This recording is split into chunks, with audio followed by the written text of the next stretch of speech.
Hello everyone and welcome back to my channel. Welcome back to Within Life. ভাবছো ready হয়ে একটু makeup করে কোথায় যাচ্ছি? আজ আমি আর আমার বন্ধু মিলে যাচ্ছি হচ্ছে কুমারটুলি। দুর্গাপুজোর আর 2 মাসও সেরকম ভাবে দেখতে গেলে বাকি নেই। তো সেই জন্য ভাবলাম যে যখন দুজনে যাচ্ছি, দুজনে বেরোচ্ছি, তাহলে বেস্ট জায়গা হবে যাওয়ার হচ্ছে কুমারটুলি। আমরা দুজনে হঠাৎই কাল রাতে ডিসাইড করি, অ্যাকচুয়ালি আমরা ভেবেইছিলাম যে কোথাও একটা যাবো, বাট হঠাৎই কাল রাতে ডিসাইড করি যে কুমারটুলিটাই বেস্ট জায়গা যাওয়ার, কারণ সামনে পুজো আসছে। অ্যান্ড আমি মানে আমার দিদি কদিন আগে একটা ফটো লাগিয়েছিল, তাতে আমি দেখেছি যে বেশ মূর্তি সব তৈরি হয়ে গেছে।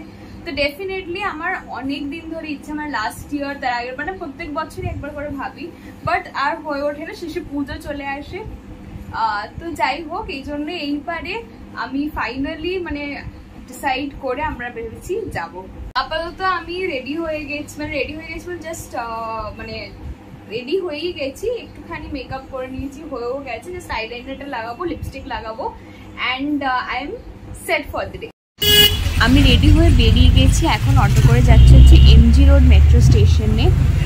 মেট্রোটাই বেশ ইজি, যারা পাবলিক ট্রান্সপোর্ট ইউজ করবে তাদের জন্য মেট্রোটা কিন্তু খুব ইজি হবে। শোভাবাজার মেট্রো স্টেশনে নেমে একটুখানি হাঁটা রাস্তা। পৌঁছে গেছি আমি এমজি রোড মেট্রো স্টেশনে। আমার লুকটা তোমাদের কেমন লাগছে বলো। আমরা এখন যাচ্ছি কুমোরটুলির উদ্দেশ্যে।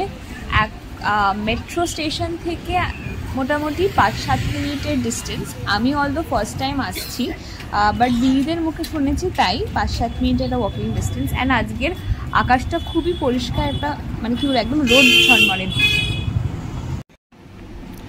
দশভুজা মায়ের একচালা মূর্তি। এই কুমোরের কাছে তোমরা দেখতেই পাচ্ছ বেশিরভাগ মায়ের মূর্তি একচালার। আসলে এখন একচালার মূর্তি আর কোথায় দেখা যায়?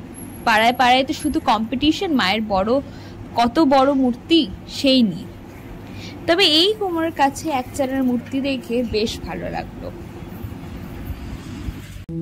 তোমরা এখানে দেখতেই পাচ্ছ ছোট্ট গোপালকে সাজিয়ে তোলা হচ্ছে। কুমোরটুলি ঘুরতে ঘুরতে ভাবলাম তোমাদেরকে এখানে কাহিনীটাও শোনাই। বলা হয় এই কুমোরটুলি কলকাতায় আছে 300 বছরের উপরে। This is the cultural and artistic landscape of Kolkata. Kumortuli শুধু পটুয়াদের কাজের জায়গাই নয়, জেনারেশন আফটার জেনারেশন এই প্রতিমা বানানোর ট্র্যাডিশনটা তারা সমান দক্ষতার সাথে পালন করে আসছেন এত বছর ধরে। ইউজুয়ালি এই কুমোর পাড়াগুলো তৈরি হয়ে উঠেছে হুগলি নদীর পাশে, আর তার মূল কারণ হচ্ছে গঙ্গা মাটি। আমরা জানি গঙ্গা মাটি ছাড়া মায়ের মূর্তি অসম্পূর্ণ। তোমরা এখানে দেখতেই পাচ্ছ অনেকগুলো কালী মূর্তি ইতিমধ্যে তৈরি হয়ে গেছে। এখানে তোমরা দেখতেই পাচ্ছ খুব সুন্দর কিছু মা লক্ষ্মীর মূর্তি আর মা কালীর মূর্তি করা আছে। আসলে আমরা ওনার সাথে কথা বলে জানতে পারলাম যে এবারে ওনারা দুর্গা মূর্তি করেননি, তাই জন্য আগে থেকে সব কালী মূর্তি এবং লক্ষ্মী মায়ের মূর্তিগুলো তৈরি করে রেখেছে।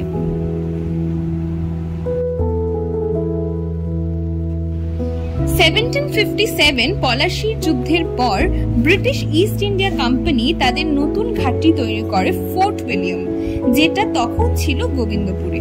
আমরা সবাই জানি ব্রিটিশ ক্যালকাটা বা আজকের কলকাতা হয়ে ওঠার আগে এই শহরটি 3টে ভাগ ছিল, Gobindapur, Sutanuti and কালিকাতা।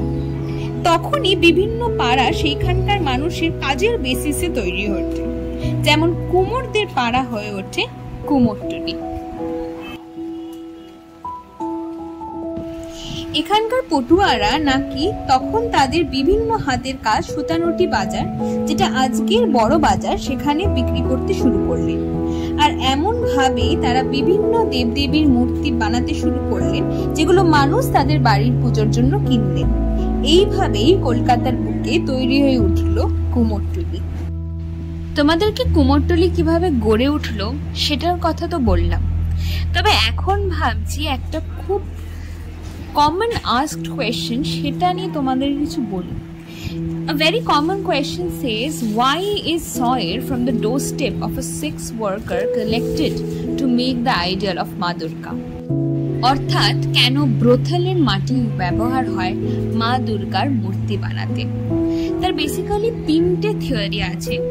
First theory says that যখন একটি পুরুষ একটি সেক্স ওয়ার্কারের ঘরে ঢোকে, সে তার পিওরিটি অর্থাৎ পূর্ণতাটা ঘরের বাইরে ফেলে যায় এবং সেই মাটিটাকে পূর্ণ মাটি হিসেবে ব্যবহার হয় মা দুর্গার মূর্তি বানাতে। Second theory says that Mahishasur আর মা দুর্গার যুদ্ধের সময় মহিষ রূপে মহিষাসুর মা দুর্গাকে অসম্মান করে। তখন মা দুর্গা তার সকল শক্তি প্রয়োগ করে মহিষাসুরের উপর। Using soil from the doorstep of a brothel thus symbolizes to all women who are looked down upon in the society. অর্থাৎ সকল নারীকে সমান সম্মান দেওয়া উচিত। The last theory says that according to Shaktism, শাক্ত ধর্মের হিসেবে the 9 class of women, নবকন্যা অর্থাৎ 9টি শ্রেণীর কন্যা, তাদেরকেও মায়ের সাথে পুজো করা হয়। সেই 9টি কন্যা হলো নাটি, যারা নৃত্য পরিবেশন করে, বৈশ্যা একজন সেক্স ওয়ার্কার, রাজকি অর্থাৎ ধোপা, ব্রহ্মাণী একজন ব্রাহ্মীণ কন্যা, শূদ্রা একজন শূদ্র কন্যা, গোপালা অর্থাৎ গোয়ালা, কাপালিকা যারা মরার খুলি নিয়ে একরকমের শিবচর্চা করে, নাপিতা নাপিত এবং মালাকারা যারা মালি। তাদের ঘরের বাইরের মাটিও মাকে তৈরি করতে ব্যবহার করা হয়, বলে এই মাটি মাকে শক্তি দেয়। তাই সকল নারীকেই সমানভাবে সম্মান দেওয়াটা আমাদের কর্তব্য। আচ্ছা, এখানে তোমরা দেখতেই পাচ্ছ উনি মায়ের মূর্তি গড়ে তুলছে এবং আমি প্রথমটা দাঁড়িয়েই ছিলাম, কারণ কি এত অপূর্ব সুন্দর দৃশ্য সাধারণভাবে দেখা যায় না। এই হাতেই মাটি খড় দিয়ে সৃষ্টি হয় আমাদের ঘরের উমার, সৃষ্টি হয় শক্তির, সৃষ্টি হয় অসুর দলনী মা দুর্গার। এখানে দেখতেই পাচ্ছ মায়ের মুখ বানিয়ে রোদ্দুরে রেখে দিয়েছে। আমরা এখন একটু মিষ্টি ব্রেকে দাঁড়িয়েছি। এখন আমরা এসছি হচ্ছে কুমোরটুলি ঘাটে, আর অনেকদিন পর গঙ্গার পাড়ে দাঁড়িয়ে ভালোই লাগছে। আর আজকের এত রোদ্দুর, এত গরম, গঙ্গার পাড়টায় যে একটুকু হাওয়া লাগছে, এত আরাম লাগছে।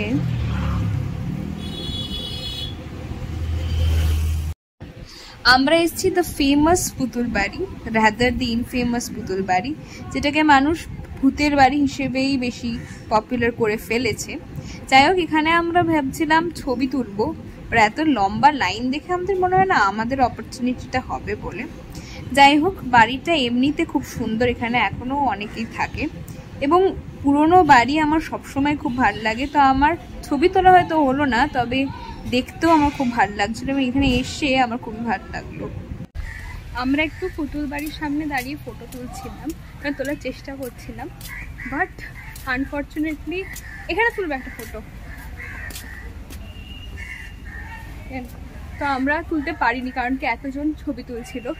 তো যাই হোক, এখানে একটু জায়গা আমরা দাঁড়িয়েছি, এটা হচ্ছে জায়গাটা, তো এখানে দাঁড়িয়েছি, এখানে একটু ছবি তুলি, যদি ভালো ফটো আসে। তো আমাদের সব ভিডিও রেকর্ড করার পর, ফটো টোটো তোলার পর আমরা এসেছি এখন ফুচকা খেতে, কারণ এটা দেখে ঠিক কন্ট্রোল করা যায় না।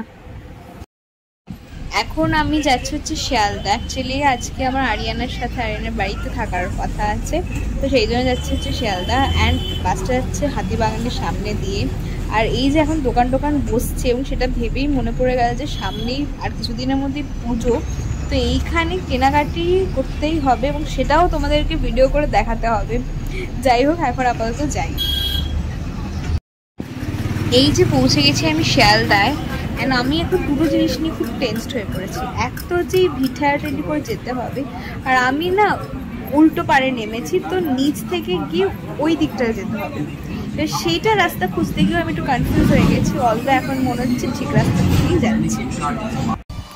আমি এসেছি আরিয়ানাদের ফ্ল্যাটে। অ্যাকচুয়ালি আমি আজকে ওর সাথেই থাকবো রাতে, বিকজ অনেকবার ও বলেছে, অনেক দিনও বলেছে থাকার কথা, বাট কোনো না কোনোভাবে আর হয়নি। আন্টি আঙ্কেলও অনেকবার বলে, তো সেই জন্য এইবারে ফাইনালি ডিসাইড করেছি যে থাকবো।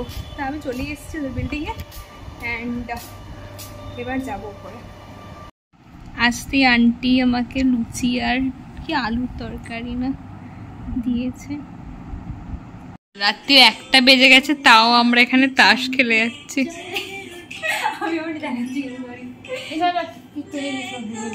কালকে আর সেরকম ভাবে ভিডিও করিনি, কিছুটা পারপাসফুলি ভিডিও করিনি, কারণ অনেকদিন পর বন্ধুর সাথে আমার দেখা, অ্যান্ড ইনফ্যাক্ট আন্টি আঙ্কেলের সাথেও অনেকদিন পর দেখা, দিদির সাথে। তো বেশ অনেকদিন পর গল্প টল্প করছিলাম, অ্যান্ড আমি মানে আজকালকে আমরা সবাই মিলে, মানে আঙ্কেল, আন্টি, আমার বন্ধু অ্যান্ড ওর দিদি, তো আমরা সবাই মিলে উনো খেলছিলাম।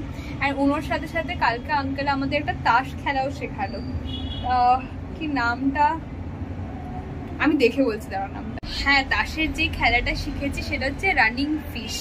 তো সেটাও আমরা শিখেছি। আর সেটা শেখার পর আমি, দিদি আর আরিয়ানা আমরা এত বেশি অবসেসড হয়ে গেছি ওটাতে, তো ওইটাই আমরা বারবার খেলছি। তারপর থেকে আমরা উনো খেলা বন্ধ করে দিয়ে ওইটাই খেলছি, এত বেশি ইন্টারেস্টিং ওটা।